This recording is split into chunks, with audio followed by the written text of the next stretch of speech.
معزز خواتین و حضرات، آج ہفتے کا دن ہمارے ہاں حضرت مولانا محمد اشرف سلیمانی رحمہ اللہ جو ہمارے شیخ تھے، ان کی شورا فاق کتاب سلوک سلیمانی کا درس ہوتا ہے۔ بارہا میں یہ بات عرض کر چکا ہوں اور اب بھی دوبارہ عرض کرنا چاہتا ہوں تاکہ اس کتاب کی اہمیت کا اندازہ ہو جائے، اور یہ جو کچھ کہا جا رہا ہے اس کو اپنے لیے انتہائی نعمت انسان سمجھ لے، کیونکہ جب کسی کو کسی چیز کا احساس ہوتا ہے تو اس کی طرف توجہ ہوتی ہے، اور پھر اس کے بعد اس کا فائدہ بھی اس کو نصیب ہو جاتا ہے۔ تو اصل میں تصوف جو ہے یہ سراپا تجربہ کے ذریعے سے حاصل ہوتا ہے۔ بزرگوں کے واقعات پڑھنے سے ٹھیک ہے فائدہ ہوتا ہے، لیکن اصل میں یہ تجربات کا ایک تسلسل ہوتا ہے۔ جیسے کہ میڈیکل نالج ہے، یہ سب تجربات کے ذریعے سے حاصل کیا گیا ہوتا ہے، اور دوسروں کے تجربات سے انسان حاصل کرتے اور اپنے تجربات کے ذریعے سے آئندہ والے نسلوں کے لیے مفید معلومات جمع کرتا رہتا ہے۔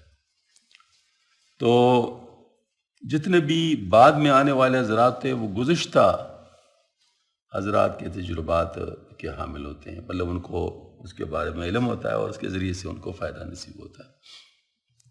اس وجہ سے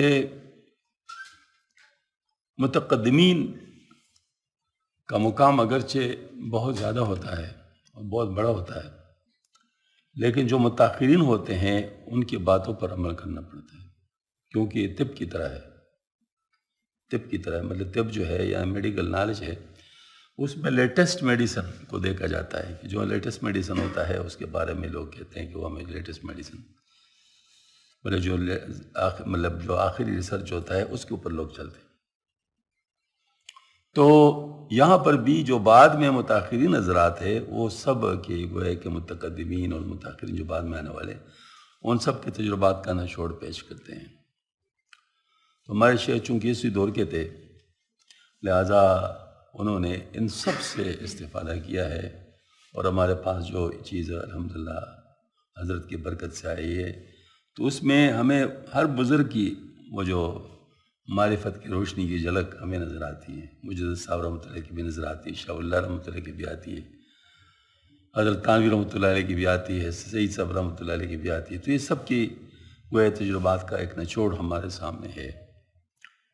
تو یہی اصل میں بنیادی فرق ہے جو کہ لوگ چونکہ نہیں جانتے، لہذا وہ جو ہے نا مطلب یہ ہے کہ اس سے پورا استفادہ نہیں حاصل کرتے۔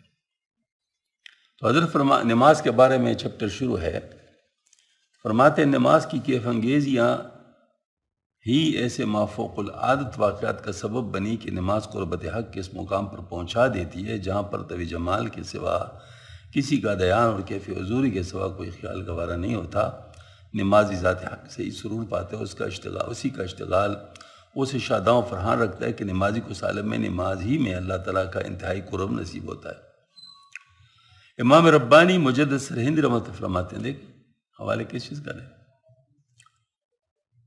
وہ نیز جان لے کہ دنیا میں نماز کا مرتبہ آخرت میں رویت کے رتبہ کی طرح ہے۔ دنیا میں نہایت قرب نماز میں ہے اور آخرت میں نہایت قرب رویت کے وقت ہے۔ وہ جان لے کہ باقی تمام عبادات نماز کے لیے وسیلہ ہیں اور نماز اصلی مقصد ہے۔ حقیقت نماز کے ایک رمز آشنا اور کیفیت الصلاۃ سے سرشار عارف مولا رومی رحمۃ اللہ اپنے نماز کا کیا نقشہ کھینچتے ہیں، دیکھیں حضرت کا بھی چو نماز شام ہر کس بنہت چراغ ز خوانی، منمو خیال یاری غم و نوح و فغانی، چو وضوء اشک سازم بود آتشی نمازم، در مسجدم بسوزد چو در رسد اذانے، عجبا نماز مستان تو بگو درست ہستا کہ نہ داند و زمانے نہ شناسد و مکانے، عجب اندرات است عجب اندراکت است ای عجب چہار مستی، عجب انچ سور خواندم چون داشتم ازانم زمانے، در حق چگونہ کوبم کہ نہ دوست ماندنے دل دوست چون تو بروی بد اے خدا مانے، بخدا خبر نہ دارم چنی ماز میں گزارم کہ تمام شد رکوئے کہ امام شد فلانی. لیکن وہ کیا کہتے ہیں، اللہ کی قسم کہ میں نہیں جانتا جس وقت میں نماز پڑھتا ہوں کہ رکوع کب تمام ہو گیا اور امام کون تھا. مطلب اللہ پاک کی طرف ایسی مطلب توجہ کہ مجھے احساس ہی نہیں ہوتا، پتہ ہی نہیں چلتا کہ میں کیا کر رہا ہوں. بخدا خبر نہ دارم چنی ماز میں گزارم کہ تمام شد رکوئے کہ امام شد فلانی. نبی اکرم صلی اللہ علیہ وسلم صحابہ کرام و خواص امت کا نماز کے ساتھ جو شغف تھا وہ محتاج بیان نہیں. اور حق تو یہ کہ نماز اسلامی زندگی کا وہ منبع ہے جس سے حیات اسلامی کا ہر دارہ پھوٹ کر نکلتا ہے. حیات اسلامی کا دریا اسی کوزی میں بند اور ایمانی زندگی کا سہرا اسی ذرہ میں پنہا ہے.